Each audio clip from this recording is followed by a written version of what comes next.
Olá! O Brasil é líder no ranking de igualdade de gênero no ambiente acadêmico, mas quando o foco é ciências exatas, as diferenças em relação às mulheres ainda persistem, principalmente em áreas como engenharia, matemática ou computação. Na verdade, a presença feminina em ambientes que praticam a racionalidade sempre foi rechaçada. Nesses segmentos, o preconceito contra as mulheres ainda impera, motivado principalmente pela crença de que o gênero feminino é mais delicado e pertence a ambientes de assuntos domésticos. Entretanto, isso não impediu que muitas mulheres lutassem contra essas falsas crenças e garantissem seus lugares, seja dentro das ciências, da tecnologia ou da engenharia.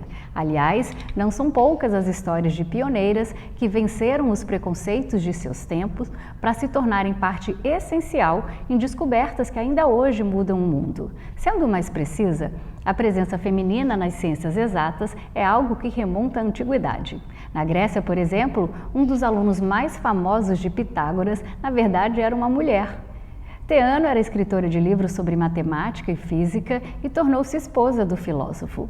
Em Alexandria, a pesquisadora mais importante da época era Hipátia, que estudava astronomia e matemática e ficou conhecida por inventar o densímetro, instrumento que permite medir a densidade dos líquidos.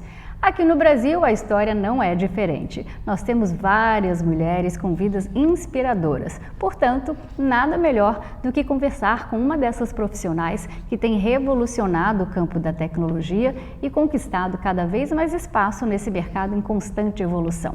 Hoje eu recebo a vice-presidente de uma das maiores empresas de telecomunicações do país, a Algar Telecom, e também presidente do BREM, Centro de Ciência e Tecnologia do Grupo Algar, Zaima Milazzo. Olá, Zaima, seja muito bem-vinda. Para mim é um prazer enorme poder estar conversando com uma mulher com uma carreira tão brilhante, tão inspiradora e que eu admiro tanto. Eu fico muito feliz de estar aqui com você, Laura. É um prazer participar aqui com você. E eu fico também muito feliz de poder representar o nosso setor de tecnologia, né, sendo uma mulher, e inspirar talvez outras mulheres por aí. Quando a gente ouve falar no nome Zaima Milazzo, imediatamente a gente pensa, uau, é essa mulher que eu quero ser quando crescer. Você é vice-presidente da Algar Telecom, uma empresa brasileira de telecomunicações que está presente em mais de 350 cidades, 16 estados brasileiros, além do Distrito Federal. Mas quem vê cara não vê coração. Então, quando a gente está de fora e acompanha uma pessoa que a gente admira, apenas por jornais e revistas, a gente não a conhece de fato. Então, eu pergunto, quem é a Zaima Milazzo? Ótimo. Bom, a Zaima Milazzo é uma goiana que saiu de casa muito cedo, saiu de casa com 15 anos para estudar e veio para Uberlândia, né, que era no interior aqui de Minas Gerais, e eu me tornei uma uberlandina em função disso. Eu sou uma pessoa de tecnologia, realmente, eu fiz engenharia, né, então a Zaima é uma pessoa apaixonada por inovação, por tecnologia, pelo avanço que a tecnologia traz para a humanidade. A Zaima também é mãe, né? Sou mãe de 2 adolescentes, o Enzo e a Helena. Eu sou esposa de um engenheiro também, mas a gente não conversa de engenharia em casa, né? A gente tem outros assuntos em casa. E sou uma apaixonada por inovação, né? Eu construí a minha carreira de mais de 20 anos no setor de telecomunicações, mas muito focado em inovação. Eu acredito de fato que a inovação ela faz as empresas vencerem no seu negócio, e por isso que eu me considero, né, uma pessoa que faz o que gosta, que é trabalhar com tecnologia e com inovação. Essa área que você escolheu é bastante masculina, seja engenharia, tecnologia, inovação. Eu acredito que deva ter enfrentado muitos desafios ao longo da sua carreira.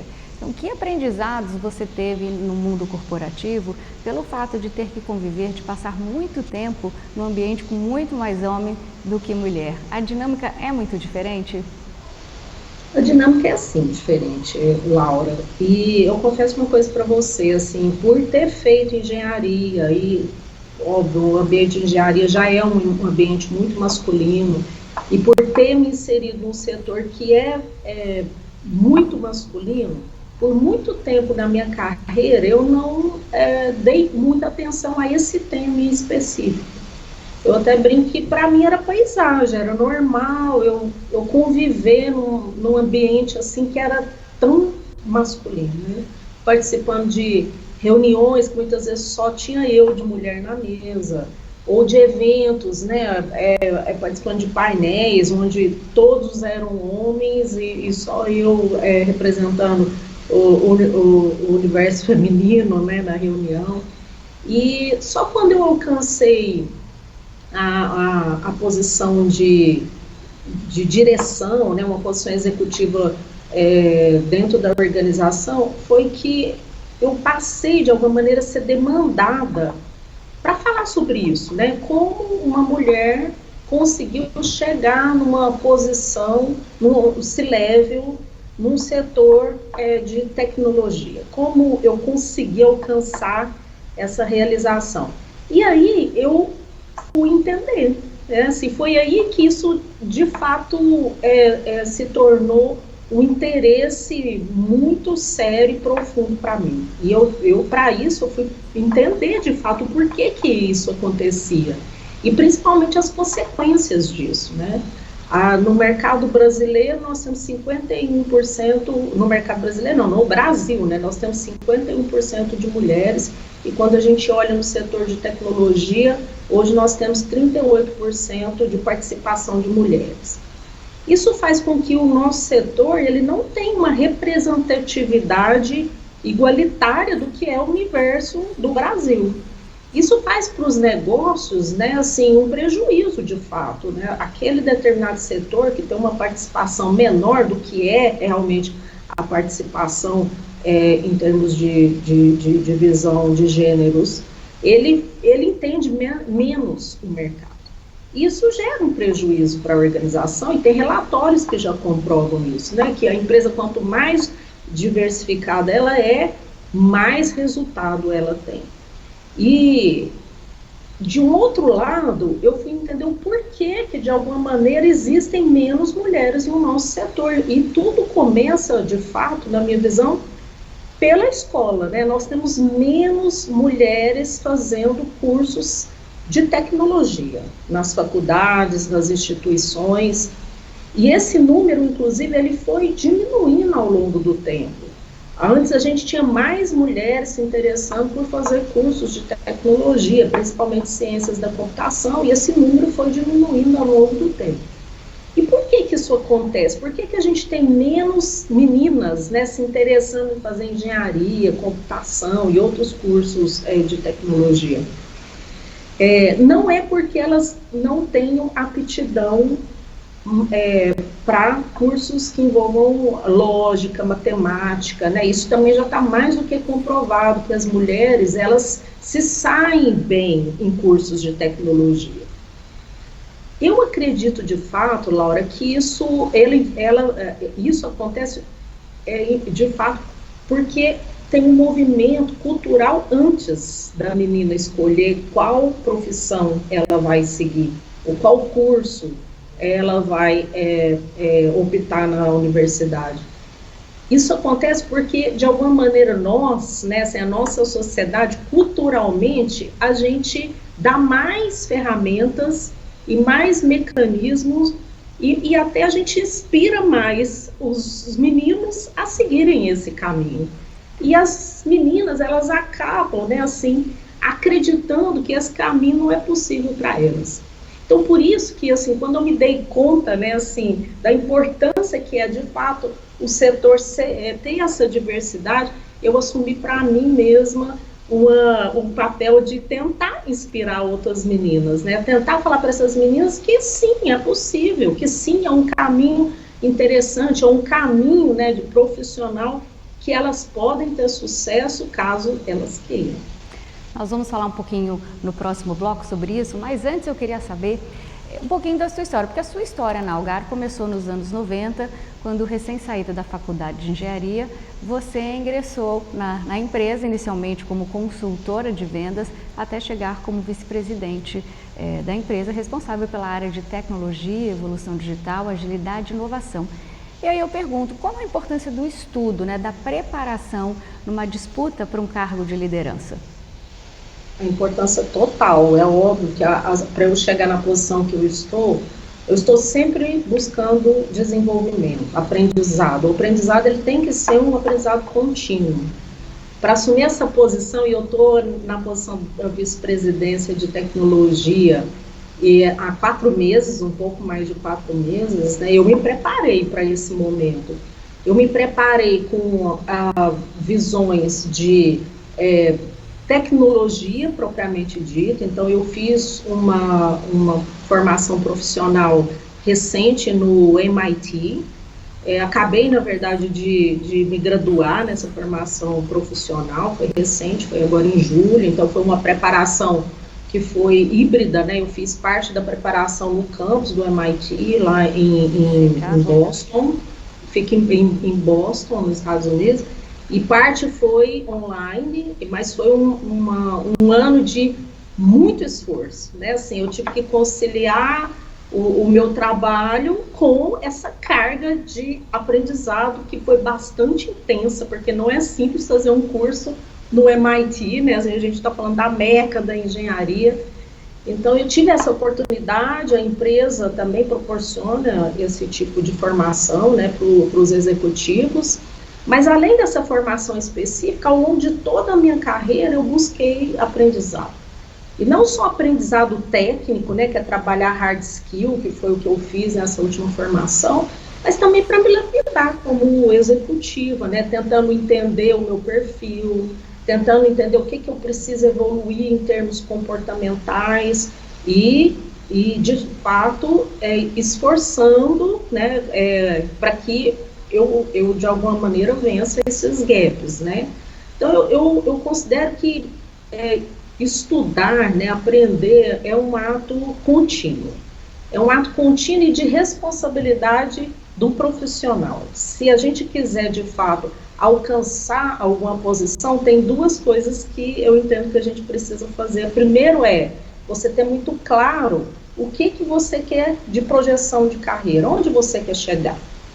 E depois você é responsável por traçar esse caminho. O que eu preciso aprender, o que eu preciso evoluir como profissional, seja comportamentalmente, seja adquirindo conhecimentos técnicos, para eu chegar lá. E é óbvio que esse caminho, né, assim, é o alvo ali, tem caminhos para chegar nesse alvo. Então, eu acrescentaria uma terceira coisa que é muito importante, é não desistir, né? É ter resiliência para, eventualmente, se você tiver desvios no caminho que você traçou, você conseguir rapidamente reposicionar e não perder de vista aquele alvo que você traçou. Uma pesquisa mundial da Harvard Business Review aponta que 41% das mulheres que atuam na área de tecnologia desistem de suas carreiras, contra apenas 17% dos homens. Segundo o levantamento feito em 2018 pelo Instituto Ethos, apenas 12% dos cargos de liderança são ocupados por mulheres no Brasil, que, aliás, é o segundo pior desempenho da América Latina, atrás apenas do México.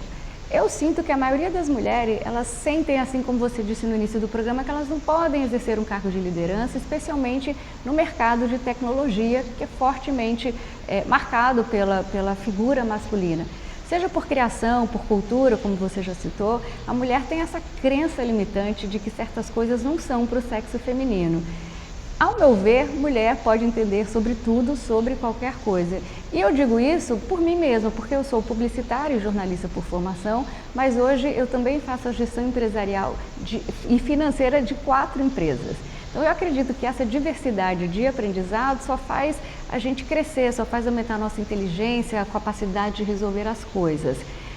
Então eu pergunto para você, que é uma especialista, o que a gente pode fazer para mudar esse mindset feminino? Excelente ponto, e eu acredito muito nisso que você falou, né, Laura. Eu acredito muito que, assim, a escolha de carreira da mulher, ela, primeiro, ela pode ser qualquer uma, né? Assim, qualquer uma que ela deseje. Segundo, que os desafios são similares, né? A mulher pensar que ela vai ter uma dificuldade maior na carreira de tecnologia não é uma verdade. Os desafios de evolução na carreira, eles são muito mais conectados com os desafios da mulher em si. A gente, qualquer carreira que a gente atue, a gente sempre vai ter o desafio que a gente tem múltiplos papéis. E a gente equilibrar de alguma maneira esses múltiplos papéis é que, na minha visão, é de fato um grande desafio da evolução da carreira da mulher. Eu acredito que a desistência que acontece no setor de tecnologia, né, ele talvez, né, ele seja maior do que em outros setores, justamente pela questão do número de mulheres que estão no setor. A baixa diversidade, ela gera barreiras para a mulher continuar lá. Ela gera uma barreira porque o universo ele fica mais masculino, ele fica menos inclusivo, ele fica menos preparado para ajudar as mulheres a resolverem os seus desafios.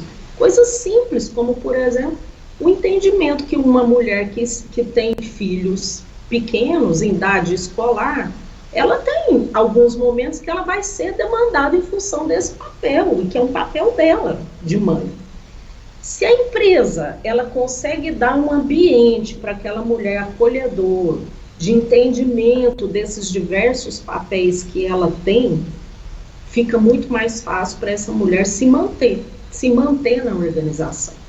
Então, eu acredito muito que é um dever da organização da empresa criar esse ambiente, de fato, inclusivo, para mostrar para a mulher que, naquela carreira que ela escolheu, ela pode, sim, né, ter os seus múltiplos papéis e equilibrar esses múltiplos papéis, e que a empresa tem a completo entendimento e de alguma maneira, a empatia, né, assim, para os desafios da mulher. Só pegando um gancho no que você falou, muitas vezes a mulher está empregada, sai para licença maternidade, aí quando chega é demitida, né? E tem muito disso. Meu pai ele fala, eu gosto de trabalhar mais com homem porque mulher tem mais demanda familiar. É um machismo puro. Mas, infelizmente, acontece na maioria dos locais que a gente vê por aí, na maioria das empresas. Com certeza, essa é a realidade. E assim, vamos olhar para o nosso setor, né? Estou falando agora do meu setor. Quando a gente olha no setor de TIC, né? Eu estou falando de TI e comunicações, hoje a gente tem 38% de participação de mulheres. É um número que já foi bem menor, cresceu bastante. E a boa notícia é que há 2 anos seguidos, 21 e 22, eu estou falando números de 22, tá? Mas há 2 anos seguidos o mercado contrata mais mulheres do que homens. No entanto, quando a gente olha a questão salarial, por exemplo, homem, na média, ganha 30% a mais do que mulheres. Tudo isso gera um dificultador para a mulher se manter no setor. O fato de ter menos homens, as empresas, elas se tornam, né, um ambiente muito mais masculino, sem, de alguma maneira, ter mecanismos para entender e ajudar a mulher a suportá-la nesses desafios familiares. Depois a mulher ganha menos, ela se desmotiva. Então, isso é um ambiente, né, assim, isso é um cenário, diríamos assim, que a gente precisa mudar. Se a gente quiser realmente que a diversidade aconteça, esse movimento tem que ser um movimento constante de crescimento, de avanço, e um movimento que as organizações de fato querem. Aí eu posso dar exemplo da nossa empresa. Nós vamos falar sobre isso, da Algar, mas eu queria perguntar um pouquinho antes, pegando o gancho nessa sua resposta, porque quando as mulheres superam os preconceitos e finalmente chegam lá, elas enfrentam uma série de outros desafios. né? Segundo o Fórum das Mulheres para a Economia e Sociedade, muitas mulheres sofrem limitações em todos os estágios de crescimento profissional, desde o recrutamento até os cargos de liderança. E como você mesmo disse, quando a gente analisa a representatividade das mulheres em posições de prestígio, a subrepresentação feminina ainda é uma realidade aqui no Brasil, não só aqui no Brasil, mas em todo o mundo. O sexo feminino ele ocupa apenas 6% dos cargos de liderança nas empresas brasileiras. Além disso, elas também enfrentam, o que você acabou de dizer, obstáculos como a falta de equidade salarial, de oportunidades, de promoção, além de preconceito, é claro.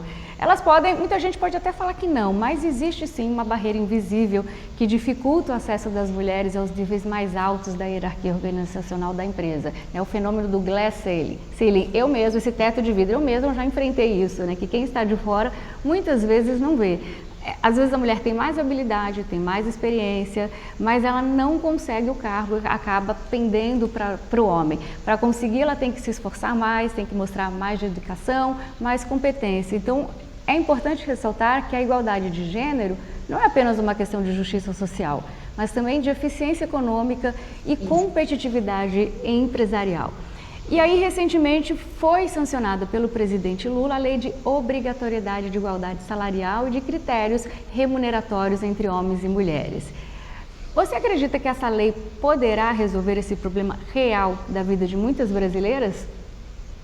Eu acho que a lei ajudará bastante, né? Assim, eu acredito que para movimentos que são mais acelerados, né, a gente precisa de incentivos maiores, né?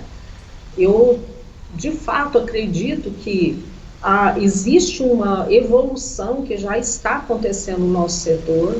Se a gente olha há 2 anos atrás, 3 anos atrás, né, a participação de mulheres no setor de tecnologia, ela era muito menor, ela era metade do que é hoje, praticamente, um pouco mais da metade. Então, a gente vê o avanço, a gente vê uma mudança também nessa questão da equidade salarial, mas o movimento, ele está numa determinada velocidade e que uma lei pode, eventualmente, acelerar bastante essa velocidade.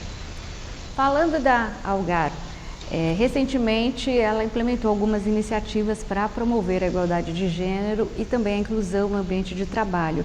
Quais são as principais estratégias que você acredita serem eficazes, né, para incentivar mais mulheres a buscar carreira na área de tecnologia, e que tipo de políticas públicas a senhora considera fundamental para a conscientização por parte das organizações privadas, em especial, claro, para combater essas desigualdades de gênero em todos os setores, seja em Uberlândia, seja em Mato Grosso, em todo o país?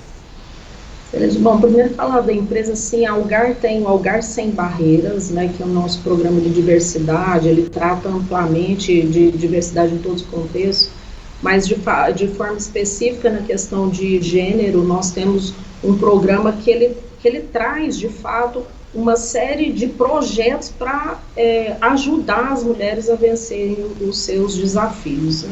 Falando um pouco dos números, eu acho que o primeiro passo que a organização precisa para vencer, né, esse problema, porque na minha visão é um problema, é conhecer os seus números, né? Então, a gente tem ainda na nossa empresa muito a avançar, mas nós já conseguimos, de fato, avanços importantes. Por exemplo, hoje nós temos 27% do quadro entre executivos e profissionais em ascensão, que são de mulheres, né, com uma participação de mulher. No nosso centro de inovação, que é o BRAIN, e que eu presidi até estar nessa posição que eu estou hoje, a gente tem 50% dos cargos de liderança ocupados já por mulheres. E para fazer esse movimento, nós temos projetos e programas importantes aqui na empresa. Primeiro é o Mulheres de Fibra, né? A gente não consegue, de alguma maneira, avançar de forma mais veloz na questão de participação de mulheres na nossa organização, porque grande parte da nossa empresa do quadro, né, de associados e colaboradores da nossa empresa é de técnicos de campo, né? É um tipo de trabalho que hoje é ocupado basicamente por homens, mas a gente entende que também é um espaço que, caso a mulher tenha interesse, ela pode atuar, e para isso a gente criou um programa que chama Mulheres de Fibra, que é essa inclusão nas áreas técnicos operacionais e de mulheres, né? Nós tínhamos até 2021 3 mulheres apenas técnicas na nossa empresa. Em 2023 nós já temos 12 mulheres e a gente incentiva bastante com a academia, né, capacitando essas pessoas, também sensibilizando os colegas homens, né, para que eles entendam também o universo feminino, principalmente os gestores, e de alguma maneira a gente promove trocas de experiência e a gente faz um trabalho de inspirar outras mulheres que queiram eventualmente, né, seguir essa carreira e mostrar que tem um caminho para isso. Nós temos também no nosso programa de estágio o Talentos do Futuro. Nós temos uma participação especial no Garotas Digitais, né, dentro desse programa de estágio, daí tendo muito a visão de capturar as garotas, né, que estão na universidade, que têm interesse em, de alguma maneira, seguir a sua carreira no setor de TIC, incentivá-las e capacitá-las também, dando oportunidade para que elas, de alguma maneira, se insiram no mercado de trabalho.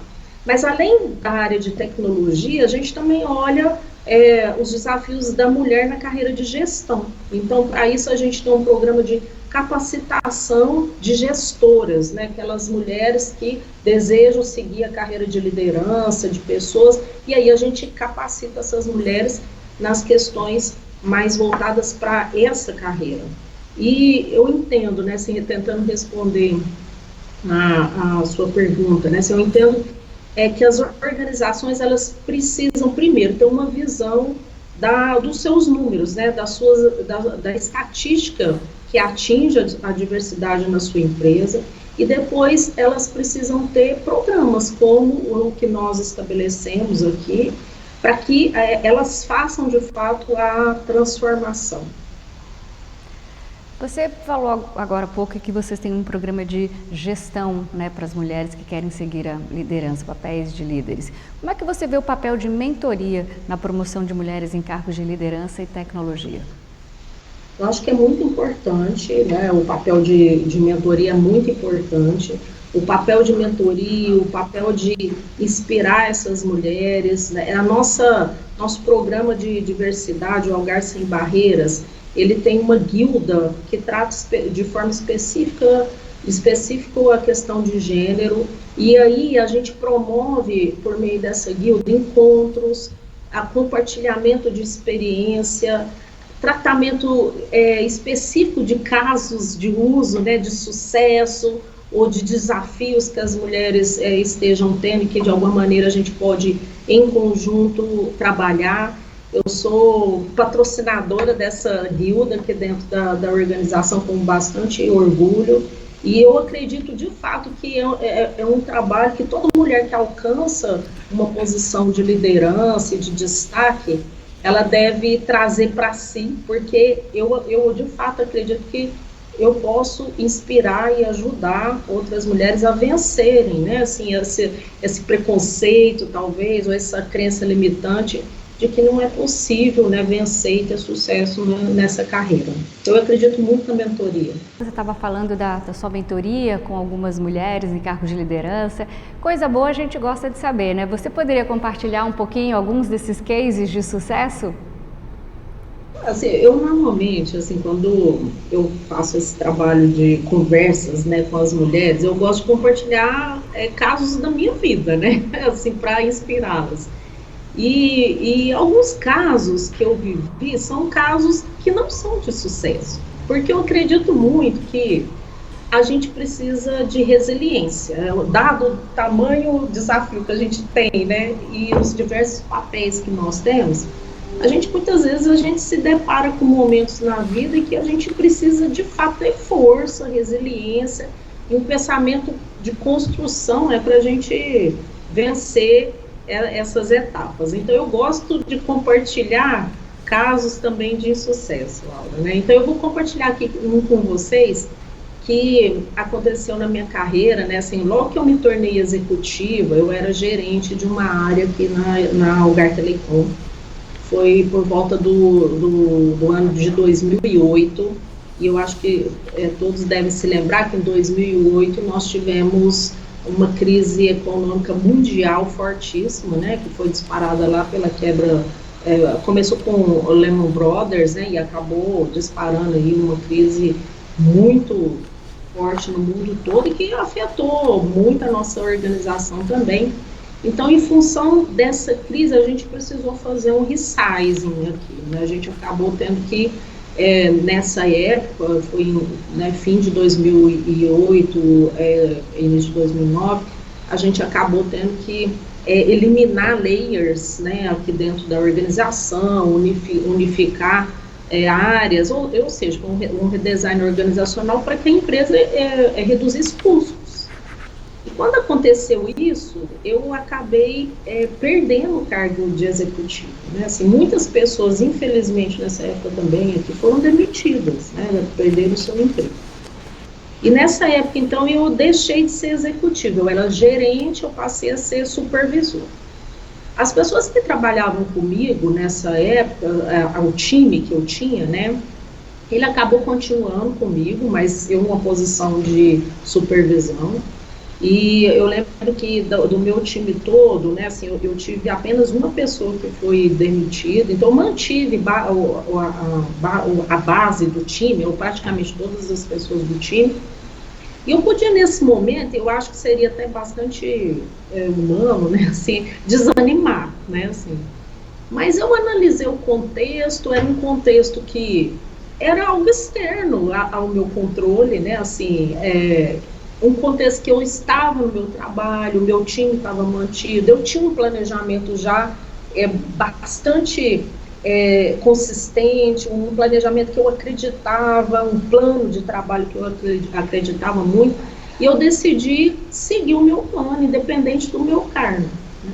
E de fato fiz isso, né? Eu implementei aquele plano que, junto com o meu time, obviamente, né, que eu tinha previsto. Mas é óbvio que quando a gente está num papel executivo, né, numa área de gestão, a gente acaba tendo outras agendas, né, além da agenda operacional da área, né.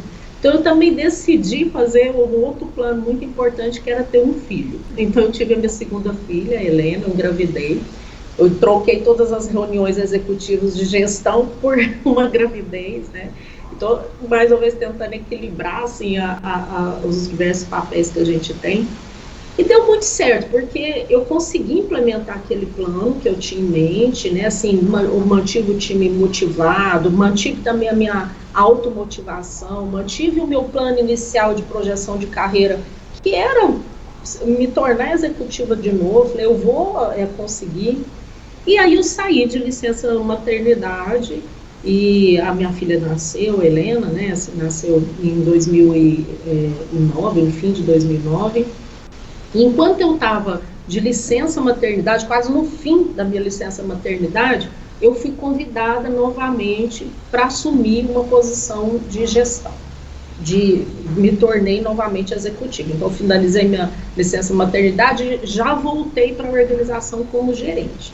Então, assim, muito ao contrário do que a gente vê acontecendo no mercado, que é o mais natural, que as mulheres voltam de licença maternidade e são demitidas. No meu caso, eu voltei de licença maternidade promovida para a gestão. Mas por que isso aconteceu? Primeiro, são dois fatores. Primeiro, é um pouco o ambiente que a empresa cria aqui para, de fato, valorizar os profissionais, independente do sexo. E segundo, eu acredito muito, foi a decisão que eu tomei de seguir o plano que eu tinha e não desanimar. Muitas vezes, né, quando acontecem momentos dessa natureza na carreira da gente, eu tenho uma crença que eles podem ser de duas naturezas. Uma natureza, e eu tenho muito esse temperamento, né, é que você pode lutar para aquele momento que está acontecendo na sua vida e que você, de alguma maneira, está se sentindo que o seu plano inicial foi muito desviado, você pode lutar muito para voltar para o plano inicial, ou não aceitar aquele momento e brigar para aquele momento, de fato, ele mude. E eu acho que todo profissional tem o direito de fazer isso, mas tem momentos que desvios acontecem que você tem que entender o contexto, né? Assim, que aquilo lá, de fato, não está no seu controle, no seu poder, e você tem que ter a flexibilidade, a resiliência para aceitar esse momento e atuar da melhor forma possível. E graças a Deus, né, assim, eu tive a maturidade de entender esse contexto e seguir com o meu plano inicial de trabalho. E que, para mim, isso foi decisivo para que a empresa, né, de alguma maneira, decidisse me dar mais uma oportunidade para me tornar executiva novamente, na carreira de liderança, né, e que aí depois eu consegui, de fato, chegar onde eu estou. Eu queria que você explicasse um pouquinho o conceito de indústria 4.0 e como é que ele está relacionado com a atual revolução industrial, que envolve integração de tecnologias como automação avançada, inteligência artificial, internet das coisas e análise de dados nas operações das indústrias. Como é que você analisa esses elementos se transformando em empresas de tecnologia e inovação em que atuam? Excelente. O conceito de indústria 4.0 é muito importante porque a gente está falando de um setor que é um dos mais importantes do nosso país e que, de alguma maneira, carece de maior produtividade, carece de mais evolução tecnológica. Aí, o conceito de indústria 4.0 é a revolução industrial passando pelo quarto momento de revolução, né? Começou na era da mecanização, depois veio a era da eletricidade, onde a gente passou a ter as linhas de montagem. Nós vivemos a transformação da era da computação, onde nós tínhamos a automação e a otimização dos processos dentro da indústria. E agora a gente está vivendo uma era que é a era de colaboração, a era das coisas conectadas. Então, esse aqui é o conceito da indústria 4.0. E a indústria 4.0, ela é, na verdade, um misto, né? Assim, são diversas tecnologias que se integram, tanto horizontalmente, quando a gente olha para a cadeia de produção dentro da indústria, quanto verticalmente, que é fazer com que a administração da indústria ela tenha informações mais facilitadas e mais rápidas, né, do que está acontecendo no chão de fábrica, e o contrário também, que o chão de fábrica ele consiga se adaptar de forma muito mais rápida às mudanças estratégicas e os planos táticos que são determinados na administração.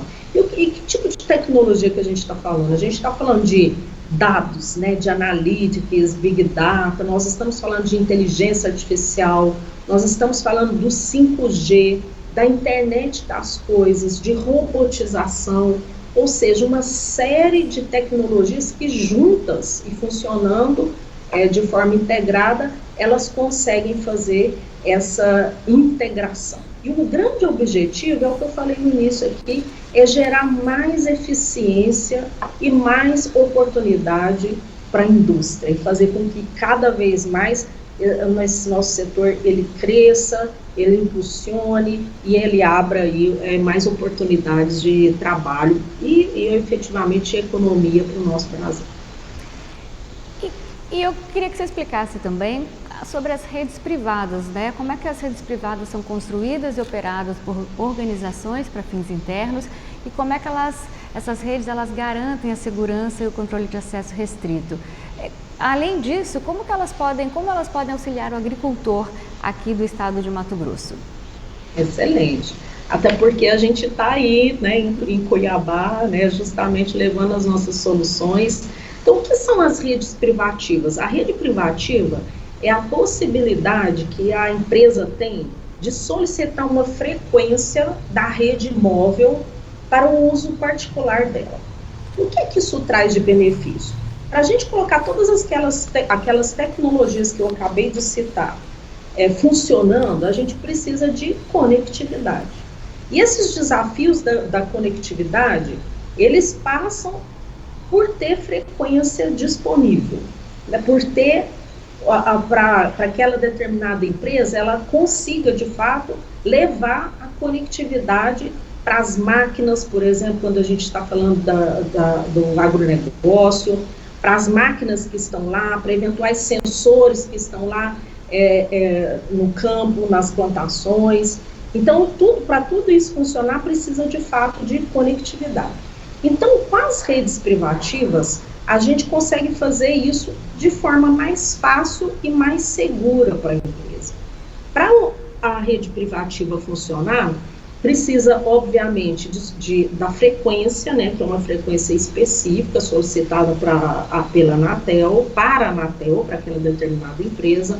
Nós precisamos de equipamento de conectividade, que são o acesso, né, que é o equipamento que vai lá no campo, por exemplo, quando a gente está falando do agronegócio, e a gente precisa de equipamentos que ficam no core da organização, no caso da operadora de telecomunicações. E tudo isso integrado, funcionando e fazendo a conexão das coisas, dos sensores, das máquinas que estão funcionando, seja na indústria, seja no agronegócio. E que benefícios que a gente pode trazer desse tipo de conexão, né, desse tipo de tecnologia? A gente pode fazer com que o agronegócio, por exemplo, tenha soluções que vão fazer com que a sua produtividade aumente. Por exemplo, a conexão das máquinas, né, no campo. As máquinas hoje são embarcadas de muita tecnologia, né, elas conseguem extrair informações real time do campo, do que está acontecendo ali. Elas também conseguem receber de forma remota informações para que elas estejam atuando na melhor formato operacional e para extrair a melhor eficiência da plantação, por exemplo. E com uma rede privativa, né, uma frequência específica para aquela determinada companhia agrícola, a gente consegue fazer isso com mais qualidade e com muito mais segurança, porque aquela determinada frequência é só daquela indústria, é feito para aquele uso específico. O 5G e a internet das coisas, né, essas duas tecnologias que acabam se misturando, elas foram criadas para justamente atender esse tipo de caso de uso, de empresas, de setores que estão buscando mais eficiência por meio de coisas conectadas, né, de equipamentos, de máquinas, de devices que são conectados.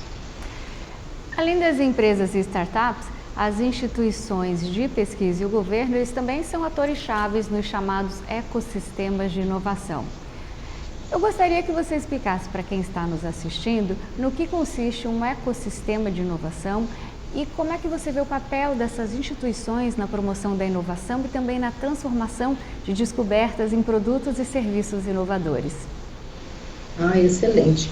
Bom, um ecossistema de inovação, ele é composto de diversos tipos de empresa, né? A gente costuma classificar essas instituições, essas empresas em 3 categorias. Então, nós temos o setor privado normalmente composto das empresas, né, das companhias que fazem parte daquela determinada localidade. Normalmente, um ecossistema ele tem uma vocação específica, isso que vai muito aderente ao setor privado, que é mais relevante, importante daquela determinada localidade.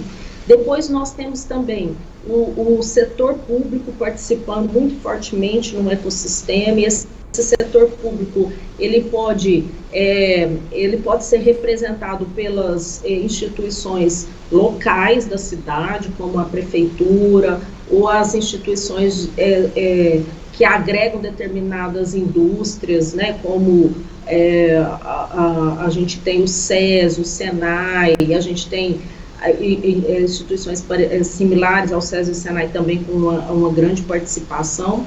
Depois nós temos as instituições de ensino, porque a gente precisa de mão de obra qualificada para um ecossistema de inovação funcionar, então é muito importante a participação das instituições, das universidades, das escolas locais. E a gente tem as startups, né? Assim, as startups que elas se encaixam dentro do setor privado, elas são muito importantes porque elas dão a aceleração necessária para o crescimento dos negócios voltados para a tecnologia ou de alguma maneira impulsionados pela tecnologia, né, conectado com a vocação daquele ecossistema. E quando a gente agrega todos esses fatores, né, a gente tem um ecossistema forte, um ecossistema que faz, de fato, o desenvolvimento da inovação naquela determinada localidade. E nós aqui na Algar Telecom, né, por meio do BRAIN, que é o Instituto de Ciência e Tecnologia, a gente se conecta com inúmeros ecossistemas no Brasil e até fora do Brasil. A gente tem hoje uma presença em Portugal, em Lisboa, para a gente estar conectado com o ecossistema não só português, mas europeu. E é muito importante essa conexão, porque a gente compreende melhor os desafios daquele determinado ecossistema local, e compreendendo esses desafios a gente consegue, por meio da nossa expertise, o nosso know-how em tecnologia, em telecomunicações, ajudar a resolver esses desafios. Então a gente está fazendo isso muito fortemente em Cuiabá, né? O BRAIN está junto conosco nessa ida para Cuiabá, para a gente ter essa entrada e esse entendimento do ecossistema e de alguma maneira trazer mais oportunidades aqui para a empresa. Sabe, por tudo que você falou, você é uma daquelas pessoas que ama inovação, já deu para perceber. Uma outra prova disso é que desde muito nova já sabia em qual área gostaria de trabalhar. No Grupo Algar você passou por diversas áreas estratégicas, vendas, engenharia de clientes e desenvolvimento de produtos, até chegar ao cargo de diretora de inovação na Algar Telecom e presidente do BRAIN, Centro de Inovação em Negócios Digitais, fundado pela Algar. Já são 25 anos no grupo. Algum dia você imaginou que seria uma algariana e que também inspiraria outras pessoas? Que conselho você tem para dar às mulheres que buscam carreiras em empresas de tecnologia? Ou melhor dizendo, que conselho você daria para todas as mulheres que têm você como inspiração? Excelente. Então, assim, eu para responder essa pergunta, eu vou ter que contar um pedacinho da minha trajetória aqui, Laura, compartilhar com vocês, né? Quando eu estava fazendo engenharia, eu participei de uma aula inaugural, e eu estou falando assim, anos 91, né? Fim de 91, início de 92. Essa aula inaugural de um evento que teve, quem foi o palestrante foi o Dr. Luiz, né? Que é o chairman de honra aqui do Grupo Algar. E nesse dia, ele estava mostrando uma tecnologia muito disruptiva, que era um celular. Esse celular que a gente hoje usa e praticamente todos têm, né, assim, um celular. Mas naquela época, obviamente, era uma coisa muito nova. E ele mostrou essa tecnologia, a possibilidade da gente poder falar com qualquer pessoa, em qualquer lugar que a gente estiver, sem a necessidade de ter um fio.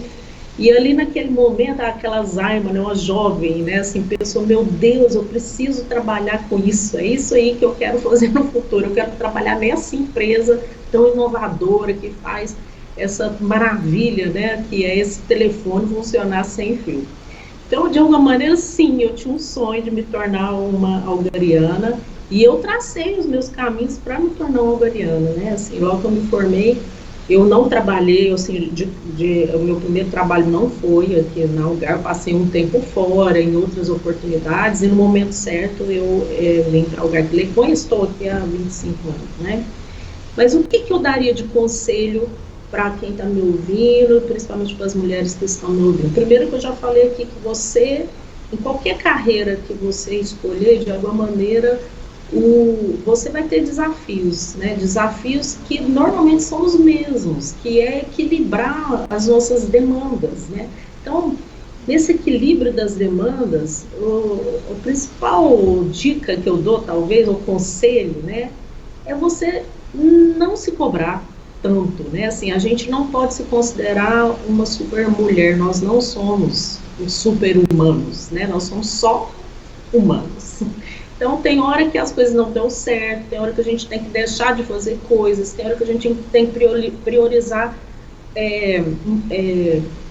parte, né, assim, das nossas demandas em detrimento de outros, e tá tudo bem, é isso mesmo que a gente precisa fazer. Acho que as mulheres se cobram demais, né, assim, a gente quer fazer tudo perfeitamente, e talvez esse seja o nosso maior erro, né, assim, a gente não precisa fazer tudo perfeitamente, a gente precisa ter equilíbrio, e quando a gente faz a escolha, que a gente não fique arrependido e se cobrando daquela escolha, porque é isso mesmo. Segundo ponto, eu já falei também aqui um pouco, só fazendo aqui um recap, a gente precisa ter um plano. Nós somos responsáveis por identificar, por ter um plano onde a gente quer chegar. Se a gente não sabe onde a gente quer chegar, qualquer lugar serve. Então, primeiro passo, onde você quer chegar? Segundo, você é responsável por chegar lá. Você é responsável por construir esse caminho. E terceiro, se coisas derem errado no meio do caminho, saiba entender o momento e construir outro caminho, tendo em vista o plano inicial que você traçou. Ou seja, não desista do seu plano. É isso. Eu quero agradecer o seu tempo, foi ótimo. Muito obrigada pela entrevista, pelo tempo, pela disponibilidade e por passar um pouquinho dos seus conhecimentos aqui pra gente, né? E parabéns por ser uma mulher tão inspiradora. Muito obrigada, Laura. Fico muito feliz de ter tido esse momento aqui com vocês. E eu fico à disposição para outros momentos, se vocês quiserem aprofundar em mais algum assunto. Foi um bate-papo muito bacana. Obrigada. Quando vier a Mato Grosso, está convidada para vir pessoalmente aqui na TV Brasil Oeste. Que bom, estarei aí sim, em breve. Obrigada, até mais, um prazer. E a você que nos acompanhou, obrigada pela companhia. Estaremos de volta no próximo programa.